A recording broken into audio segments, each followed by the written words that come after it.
ओम शांती. आज 27/6/2025 साकार मुरली. बाबा सांगतात, माझ्या गोड मुलांनो, तुमचा हा वर्तमान समय फार फार किमतीचा आहे. म्हणून तुम्ही कोणत्याही आलतू फालतू गोष्टींमध्ये आपला वेळ कधीही वाया घालवू नका. कारण आत्ताचा वेळ हा खूप खूप मौल्यवान आहे. बाबा प्रश्न विचारतात, मनुष्यापासून देवता बनण्यासाठी बाबांची आपल्या मुलांना कोणती श्रीमत मिळालेली आहे? तर बाबा म्हणतात, मुलांनो, जेव्हा की तुम्हाला मनुष्यापासून देवता बनायचं असेल तर तुमच्यामध्ये कोणतेही आसुरी अवगुण असता कामा नये. जसं बाबा उदाहरण देतात, क्रोध करणं, कुणाला दुःख देणं, कोणत्याही गोष्टींवरती वाद विवाद घालणं, नको त्या गोष्टींमध्ये आपला वेळ वाया घालणं, व्यर्थ गोष्टी ऐकणं आणि दुसऱ्यांनाही सांगणं, आपलंही मन खराब करणं, दुसऱ्यांचंही मन खराब करणं, ही बाबांची श्रीमत नाही. बाबांची श्रीमत अशी आहे, वाईट बघू नका, वाईट ऐकू नका, वाईट दुसऱ्यांना सांगू नका आणि वाईट करू नका. याच्याही पलीकडे बाबा आपल्याला सांगतात, मुलांनो, आता वाईट विचार सुद्धा करू नका. कारण आपण बऱ्याच वेळा पाहतो, एकदा बोलून जातो आणि मग म्हणतो, तुला वाईट वाटलं असेल, तुझ्या भावना दुखवल्या असतील, आय एम सॉरी. बाबा म्हणतात, हे काही जरी केलं तरी एकदा आपल्या जीवनाच्या कागदावरती, कपड्यावरती जो लागलेला दाग आहे हा मिटवणं अशक्य असतं. म्हणून कोणती गोष्ट करण्याच्या अगोदर विचार करा आणि मगच ती करायला घ्या, त्याचा परिणाम चांगला होईल. बाबा पुढे सांगतात, ज्ञानाच्या गोष्टींच्या व्यतिरिक्त तुमच्या मुखातून अशा कोणत्याही व्यर्थ गोष्टी निघता कामा नये, ज्याच्यामुळे आपले मन एक दुसऱ्यापासून दूर जातील, मनामध्ये वैरभाव निर्माण होईल, घृणा जागृत होईल.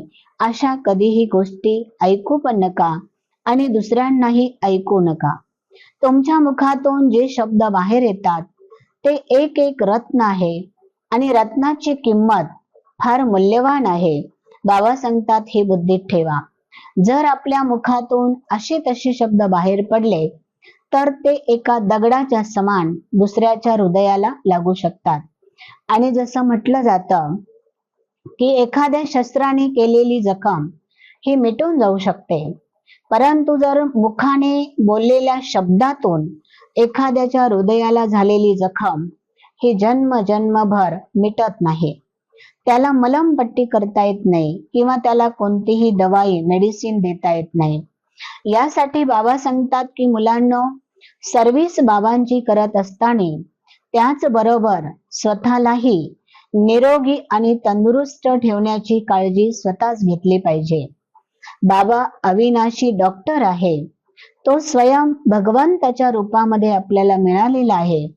21 जन्म निरोगी बनवण्यासाठी बाबा आपल्याला आलेले आहे. या नशेमध्ये किंवा या निश्चयामध्ये आपण राहणं खूप खूप गरजेचं आहे. बाबा सांगतात, प्रत्येक कर्मामध्ये ब्रह्मा बाबांना फॉलो केलं तर तुमचा जबाबदार स्वतः बाबा राहू शकतात. आपण नेहमी आपल्या भाऊ बहिणींना पाहतो आणि त्यांच्यामधली कमी आणि कमजोरी पाहता पाहता आपल्यामध्ये येत असते. बाबा आज तर आपल्याला सांगतात की मुलांनो, जो तुम्ही विचार करता तो विचार बाबांच्या विचारांना टॅली करा. एकदा चेक करा, बाबांचे विचार असे आहेत का? तुम्ही जे मुखाने बोलता ते बाबांच्या मुखार वाणीमधून आलेले शब्द, त्याला टॅली करा. तुमचे जे कर्म आहे ते बाबांच्या कर्माला टॅली करा. याचा अर्थ जे कर्म बाबांना पसंत असेल तेच मी केलं पाहिजे. बाबांना जे मुखामधून काढलेले शब्द आवडत असतील तेच मी काढले पाहिजे आणि बाबांचा विचार तोच माझा विचार असला पाहिजे. बाबा सांगतात, यासाठी जसं एक मराठीमध्ये म्हणतात की जर आपण एखाद्या दुकानातून किंवा एखाद्या शासकीय प्रशासकीय कार्यालयामध्ये आपण गेलो तर कोणतेही डॉक्युमेंट ज्यावेळेस बनवत असतो, कागदपत्र बनवत असतो, तर त्याच्या खाली एक कार्बन पेपर असतो. वरच्या पेपरवर लिहिलं तर तो कार्बन नेहमी दुसरी कॉपी तयार करत असतो. आपल्या जीवनाच्या समोर सुद्धा ब्रह्मा बाबा ही कार्बन कॉपी आहे. फक्त पुढे चाला, चालता चालता ब्रह्मा बाबांना बघा, ब्रह्मा बाबांच्या जीवन चरित्रावर विचार करा आणि ती जीवनामध्ये कार्बन कॉपी ही धारण करा. बाबा सांगतात याच्यासाठी तुम्हाला वेळ खास देण्याची गरज नाही, कारण कॉपी करणं म्हणजे ह्या पेपरवरनं त्या पेपरवर लिहिणं. त्याच्यासाठी बुद्धी चालवायचीच नसते.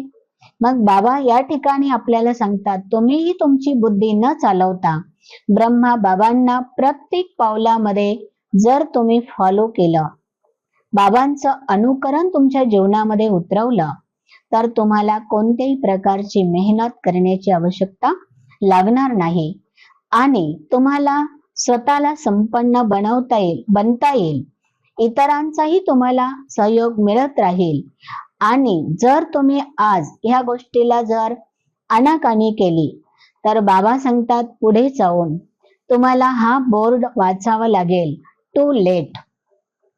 वेळ गेल्यानंतर कोणती गोष्ट हातात येत नाही. जसं जिभेत एखाद्या मुखातून जर वाक्य गेलं तर बाबा सांगतात तीर निघून गेलेलं आहे, आता तुम्ही काही करू शकत नाही. बस स्टँडवर जाण्याच्या अगोदर विचार केला पाहिजे की गाडी येण्याच्या अगोदर मला 5 मिनिटं हजर राहणं गरजेचं आहे. तसं कोणती गोष्ट करत असताना अगोदर विचारपूर्वक करा, ब्रह्मा बाबांना बघा आणि ती अतोनात फॉलो करा.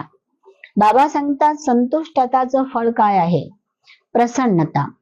आणि जिथे प्रसन्नता असते तिथे सर्व प्रश्न समाप्त होतात. बघा, जी आत्मा आतून भरपूर असते, जी आत्मा आतून खुश असते, तिचा चेहरा नेहमी प्रसन्न दिसतो आणि जी प्रसन्न असते तिच्या मनामध्ये कोणतेही प्रश्न राहत नाही. प्रश्न येणं म्हणजे चिंता, प्रश्न येणं म्हणजे उद्गारवाचक चिन्ह. हे असं होऊ शकतं का? पुढे काहीतरी आहे, क्यों, क्या, कसं. बाबा सांगतात हे 5 कावळे जे आहे ना, त्यांना तुम्ही याच ठिकाणी समाप्त केलं पाहिजे.